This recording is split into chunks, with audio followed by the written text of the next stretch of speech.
Asante sana mpenzi mtazamaji wa Mkenya TV bal popote ulipo. Naomba msamaha kwa sababu ni breaking news ambayo imefika kwangu. Nikaona niweke kwa njia ya audio kwa sababu sijaingia kwa kamera, ila tu niweze kuwasilisha ujumbe ambao umenifikia. Kuna habari mbaya katika taifa la Kenya baada ya rais wa taifa lile la Marekani kutangaza ama kutuma ujumbe mbaya katika taifa letu la Kenya. Ni kipi hiki ambacho kimefanyika? Ziara ya makamu wa rais wa taifa lile la Marekani JD Vance katika taifa la Kenya imeweza kubadilishwa rasmi. Kwa nini makamu wa rais wa Marekani ambaye alikuwa anaongojewa ama anasubiriwa kufika katika taifa la Kenya, kwa nini ziara hiyo imeweza kutupiliwa mbali na Rais Donald Trump? Kabla nizame kwa undani, shukuru wote ambao mnatazama hii kana mahali popote mlipo, mzidi kubarikiwa. Lakini kwa unyenyekevu na heshima kubwa unapoendelea kutazama hii kanda, tukabidhi like. Kuna alama ya kidole hapa chini mwa kanda, bonyeza hiyo alama ya kidole kama njia moja ya kutukabidhi like. Na ikiwa hauja subscribe na kupembeleza uweze kusubscribe. Karibu ili nikufahamishe tena zaidi. Ziara iliyopangwa ya makamu wa rais wa taifa la Marekani JD Vance nchini Kenya imebadilishwa rasmi kufuatia kusitishwa kwa shughuli za serikali ya Marekani, yani kwa kizungu ni government shutdown, jambo ambalo linaendelea hivi sasa kule Marekani. Habari hizo zimethibitishwa na waziri wa mambo ya nchi za kigeni Musalia Mudavadi katika taarifa rasmi, huku akisema uamuzi huo ulifuatia maagizo ya Rais Donald Trump ambaye aliweza kuagiza kwamba hakuna afisa yeyote wa Marekani atakayehudhuria mkutano wa kilele wa G20 unaotarajiwa kufanyika Johannesburg, Afrika Kusini. Kwa hiyo safari ya Vance kwenda Kenya imesitishwa ghafla, ambayo ilitegemea uwepo wake Afrika Kusini haitawezekana sasa.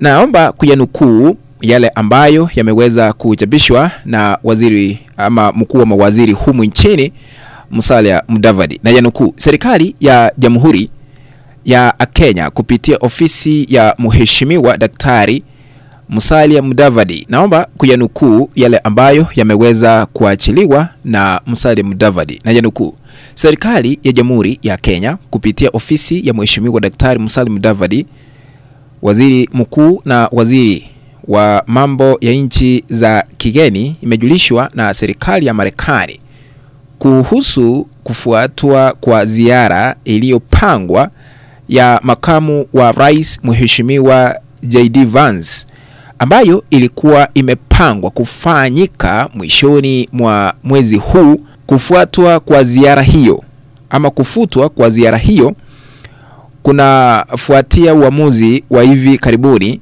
wa Rais Donald Trump kuagiza kwamba maafisa wa Marekani wasihudhurie mkutano wa G20 utakaoandaliwa Johannesburg, Afrika Kusini, ambapo makamu wa rais Vance alitarajiwa kuongoza ujumbe wa Marekani kabla ya kuelekea Nairobi, Kenya.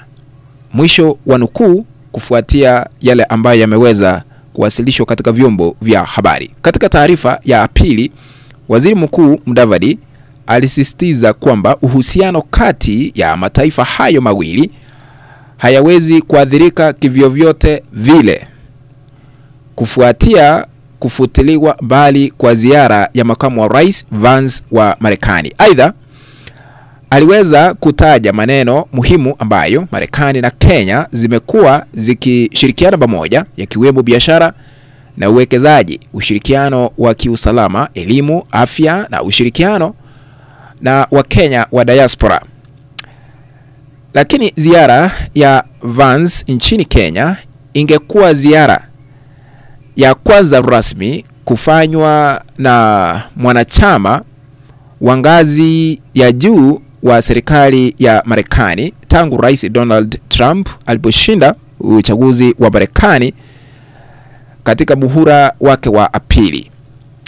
Kwa hivyo ni pigo kubwa hasa katika taifa letu la Kenya, na habari kuhusu ziara hiyo ziliweza kuvunjishwa na Africa Intelligence wiki chache zilizopita tarehe 25 Oktoba, ingawa ratiba yake haikuwa imetolewa. Alitarajiwa kuwasili Kenya baada ya kuhudhuria mkutano wa G20 uliopangwa kufanyika tarehe 22 hadi 23 Novemba mwaka huu. Wakati alipothibitisha uamuzi wa kuiondoa Marekani kwenye mkutano huu wa G20, Rais Donald Trump aliendelea kushutumu Afrika Kusini, akidai kuwa taifa hilo linawaonea watu wachache weupe. Naomba kuyanukuu yale ambayo Trump aliweza kuyanena. Ni aibu kubwa kwamba G20 itafanyika Afrika Kusini, aliandika Trump kwenye akaunti yake ya Truth Social siku ya Ijumaa, akitaja kile alichokiita ukatili wa haki za binadamu dhidi ya wakulima weupe. Kwa hivyo ujumbe ambao tunawasilisha katika taifa letu la Kenya ni kwamba naibu ama Vice President wa taifa la Marekani Vance hawezi kutembelea taifa letu la Kenya, ziara ambayo imekuwa ikisubiriwa na maafisa wa ngazi ya juu humu nchini, kwa sababu ingekuwa na matunda yake. Kwa sababu hiyo ingekuwa ziara ya kwanza tangu Trump aingie afisini kama rais, kumaanisha ushirikiano ungeendelea kunogesha zaidi, kwa sababu kuna ahadi ambazo zingetolewa ambazo zingeenda kufanyika kati ya Kenya na taifa lile la Marekani. Tangu Trump achaguliwe kuingia afisini, ameweza kuleta mabadiliko makubwa, ameweza kuzuia mengi kufanyika, ameweza hata sasa hivi wale ambao walikuwa wanatarajia kuhakikisha kwamba wanapata hata green card haziko, kwa sababu uongozi wa Donald Trump umeweza kubadilisha mambo muhimu, mambo ambayo yanaendelea kusubiriwa. Ingawa kuna wale ambao wanaendelea kumtoa makosa Donald Trump, lakini kwa sababu yeye ndiye rais, yeye ndiye ikulu, hakuna lolote ambalo linaweza kuleta mabadiliko ama kubadilishwa akiwa uongozini, ila tu wakati atangolewa kupitia kura zile ambazo zitafanyika baada ya miaka 4 kulingana na sheria za Marekani. What do you think? Ujio wa naibu rais wa taifa la Marekani ungesaidia Kenya? Kulingana na wewe, utaniandikia katika sehemu ya maoni. Kufikia hapo mpenzi mtazamaji, ndipo natia kikomo kuwajulisha yale ambayo yamefika katika meza yetu ya habari. Tukutane katika kanda ambayo nitaitengeneza hapo baadaye. If you have not subscribed to our YouTube channel, I'm requesting you to consider subscribing by smashing the subscribe button that is down here. Once you are done, remember to turn on the notification bell so that the moment we upload the video clip, you'll be notified automatically that we have uploaded the video clip to watch. Remember to share our content always with our WhatsApp groups and even on Facebook. That is the only way we can continue building this channel of ours, Omo Kenya TV. Let's meet in the next video. Bye bye for now.